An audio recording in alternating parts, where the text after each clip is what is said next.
Hello, welcome back to Stamping School. I've got some Yuletide fun today. I had a really good time doing some of these. We're going to use the embossing paste and this fun fold that I did a while back with a different card, which I'll show you. But it's a cute little set. I wish it had dies. Does not have dies, so I fussy cut them. You could stamp them in a row and mask them if you want to do a whole village, or you could just do one thing, highlight it in a circle and just stamp it. But I think it's a really cute standalone set. So it's called Yuletide Village. It's no sentiments in it at all. It's got a little snowfall and this cute little banner or Christmas lights or something, a little fence, a tree, and then these standalone houses here, and a church, I think, with a steeple, and a tree. It is in the Holiday Mini Catalog, page 56, right here, and it's $20.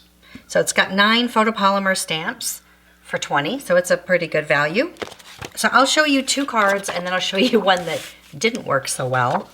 Let's do this one first. I did, which you may remember if you've been with me a while, I did this one a while back. As you can see, it's been around for a little while. And I thought, with the houses, I thought it'd be really fun to do something like this, from our house to yours. So it's like Merry Christmas, from our house to yours. And this is a different sentiment. This, from our house to yours, I have a little trick for separating those. That actually comes from the Humble Home, but if you have a stamp like this, but I'll show you how to separate those easily when you stamp them. So let's start with the measurements. And remember, all the measurements are printable. Click the link below, and there's a PDF with all the recipe with the measurements on it. This card is actually just the panel, and you can add white on the back if you have a lot more to say than just signing it. Like this, you can add it. So this is a piece of Pretty Peacock, 4 1/4 by 5 1/2, and then you need a panel of Lost Lagoon, just a little bit smaller, 4 by 5 1/4, and then what you'll need are these parts and pieces, these little doors. So what I do, I have a little 1/2 inch area here to glue behind this panel right here.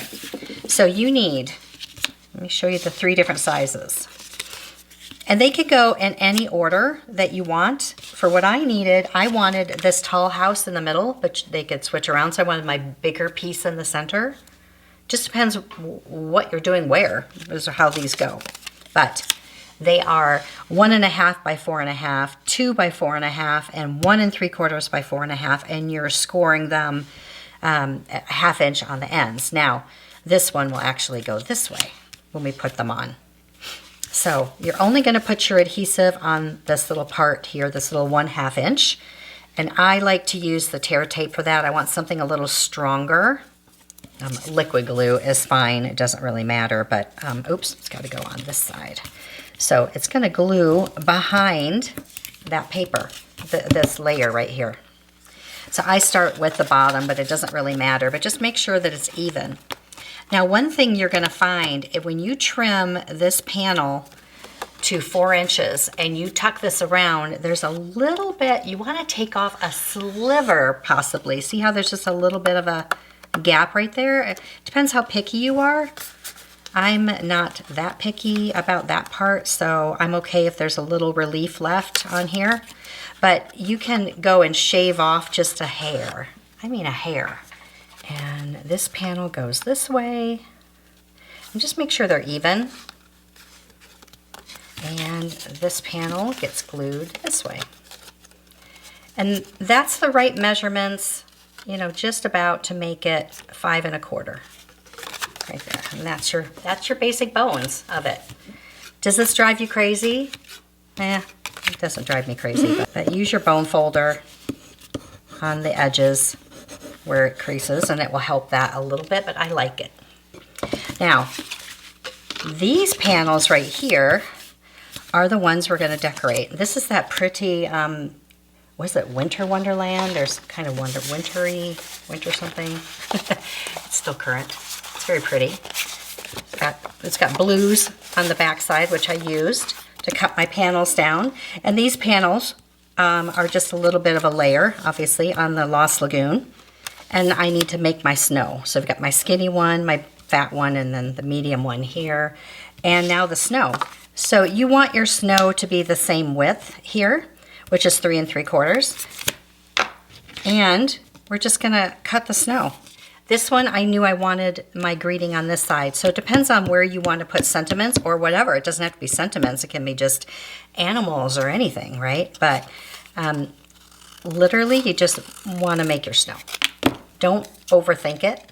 Snow just goes wherever. So you're just going to stick that on there like that. I just wanted it enough that I could stamp my sentiment here. So I wouldn't glue it down until you stamp it in case you mess up.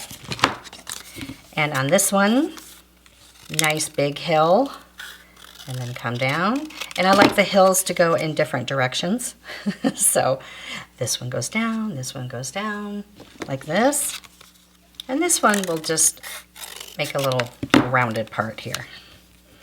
And the thing is, like, if you don't like that, you can turn it over and add it that way, right? So it's pretty easy. Now I want to show you how to stamp this and break this one apart. This is just one stamp.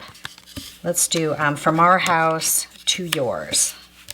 Get yourself a Post-it note ready. We're going to ink this up. I have this little spot next to me, so that's what I'm using. You can ink the whole thing up. Now there's a few different ways you can do it. You could put a piece of tape across this one, like washi tape or something.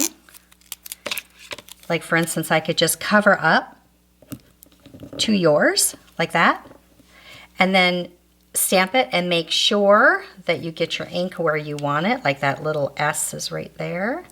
So you could do it that way, but what I found is just a touch easier is I want the From Our House to be right there. So I'm going to take a Post-it note and cover that part up down here.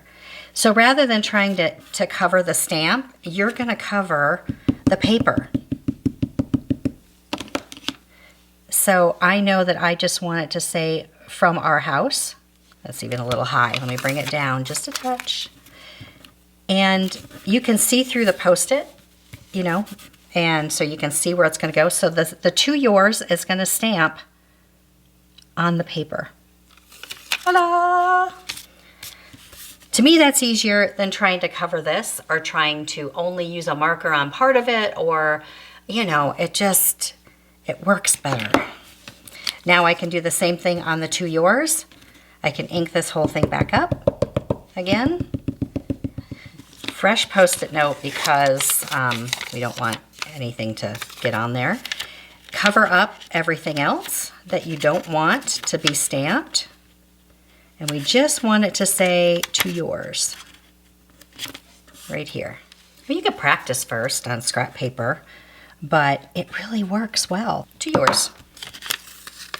Now, if I was making a lot of these, I would just cut this apart, you know? I'm thinking if I did a lot, I'd just take my scissors in and I would just cut the To Yours, From Our House to Yours, make it 2 different stamps and keep it in my set if I was doing a lot of these. So then the fun part is just putting all these together, and I don't think I have to put all of these together for you to see, but you're just gonna add all these panels on here, and then you can embellish with the houses. Now I did a light shaded spruce on the tree here. I stamped everything in basic gray instead of black because I want it to be a little bit softer and not so harsh. So basic gray for everything. Shaded spruce on my tree, and then I kept it pretty simple with Lost Lagoon. Light and dark Lost Lagoon on this house. Light and dark reverse on this one, Lost Lagoon. And if you use your lightest yellow that you have, the very lightest yellow, and you just add just a touch. I mean, you don't want to color the whole windows in, but you want to add just a little touch on the edges of I did light Lemon Lolly, and then a touch of Wink of Stella, you'll have little glistening windows. like at night, like a little glow coming through them.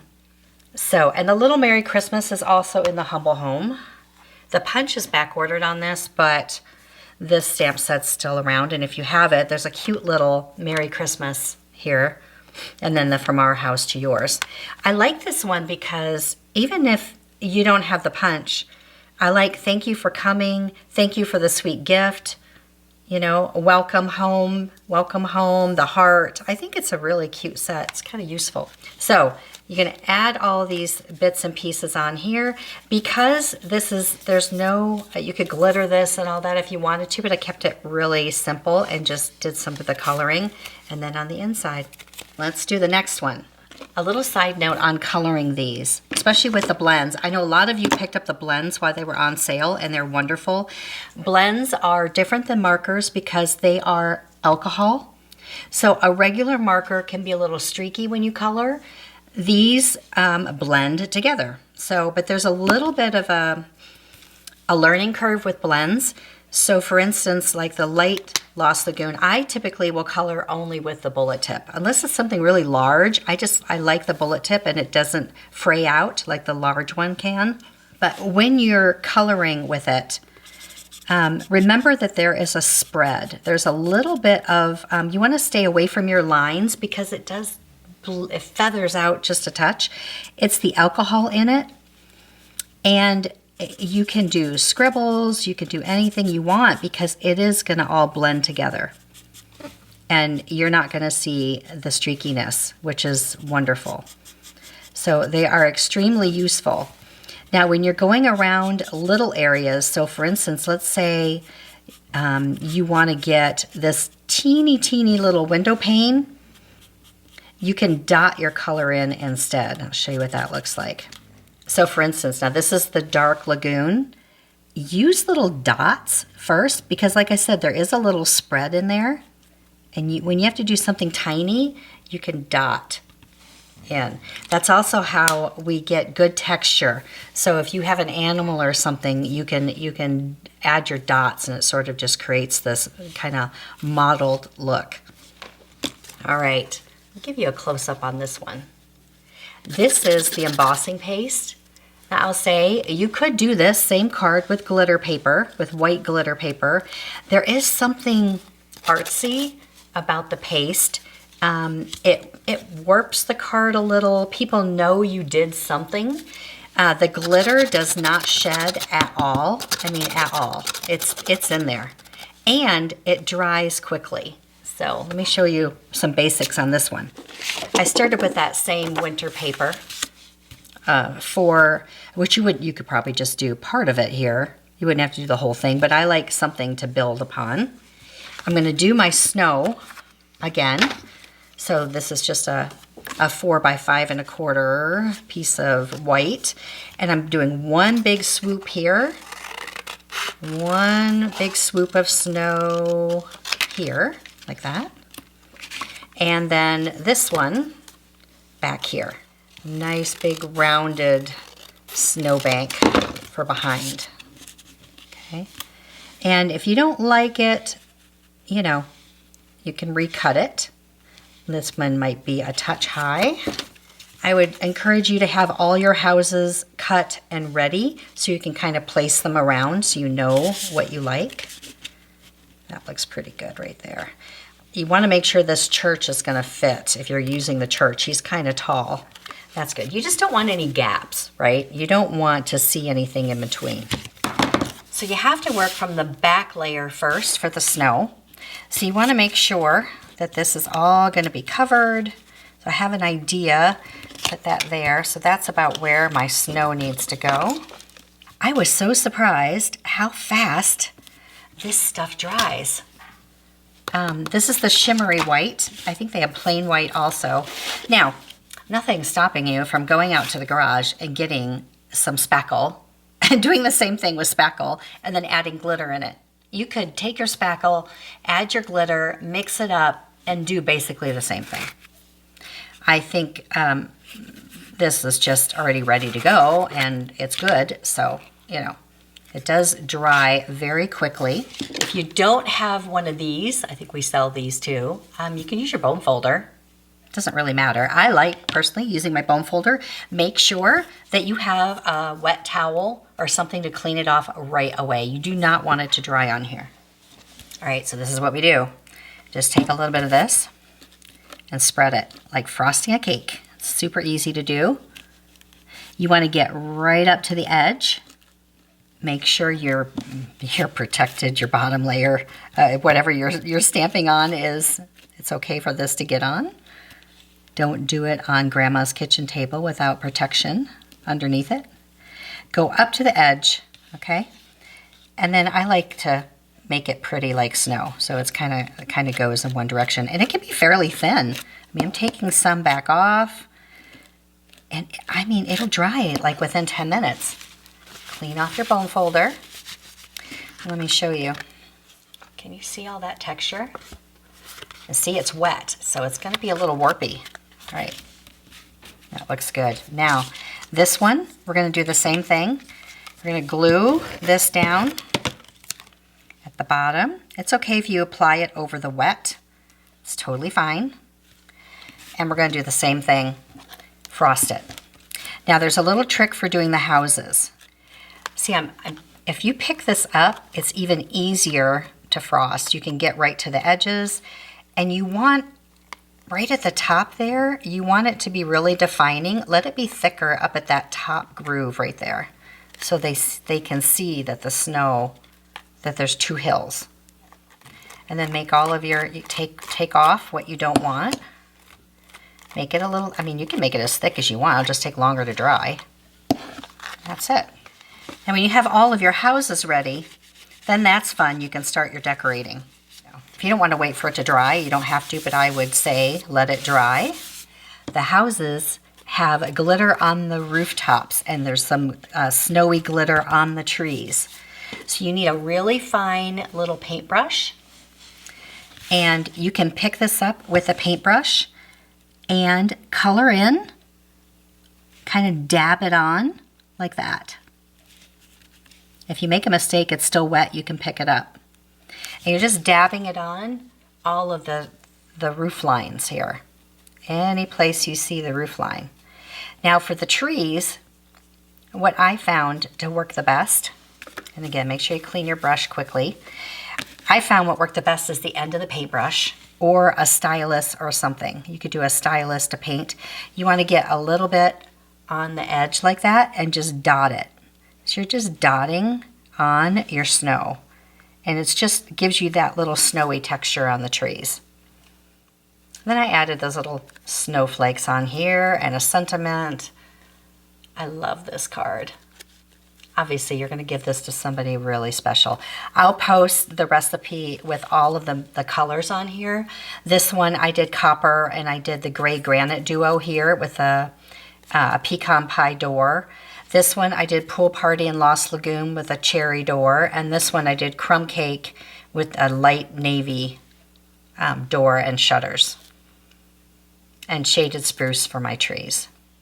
But I'll post all the colors on there for you. All right, let me show you the one that didn't work out very well. You know, I thought, what if I just did white embossing on them and cut them out and made a card?